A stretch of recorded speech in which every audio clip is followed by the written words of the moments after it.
Today, November 11th, 2008, is the 90th anniversary of the end of the First World War. The First World War ended on November 11th, 1918 at 11 a.m. exactly. On the 11th day of the 11th month, at the 11th hour, the guns of Europe fell silent. And the slaughter of an entire generation of soldiers from Europe, North America, Asia, and parts of Australia, New Zealand, Latin America. An entire generation of soldiers, the slaughter had finally ended. Today is Remembrance Day in Canada, Armistice Day in the United Kingdom, and Veterans Day in the United States of America. One of the most famous poems, well, in fact it was the most famous poem written during the First World War, was the poem In Flanders Fields, which was written by Canadian physician Lieutenant Colonel John McCrae. He wrote it on May 3, 1915, after he witnessed the death of his friend Lieutenant Alexei Helmer the day before. This poem was first published on December 8, 1915 in Punch magazine.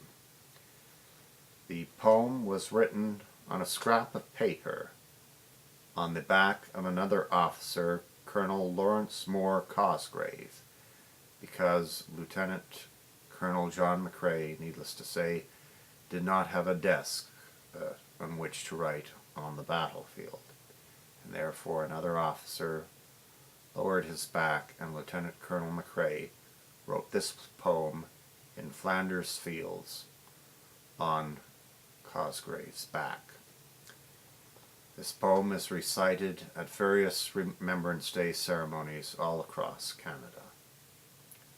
In Flanders Fields, the poppies blow between the crosses, row on row.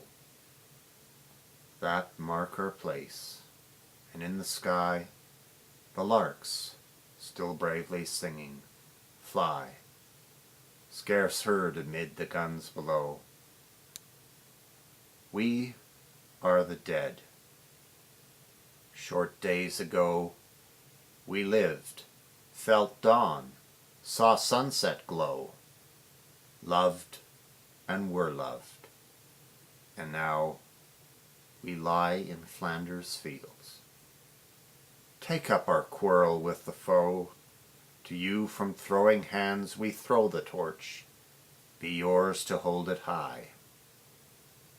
If ye break faith with us who die, we shall not sleep, though poppies grow in Flanders Fields.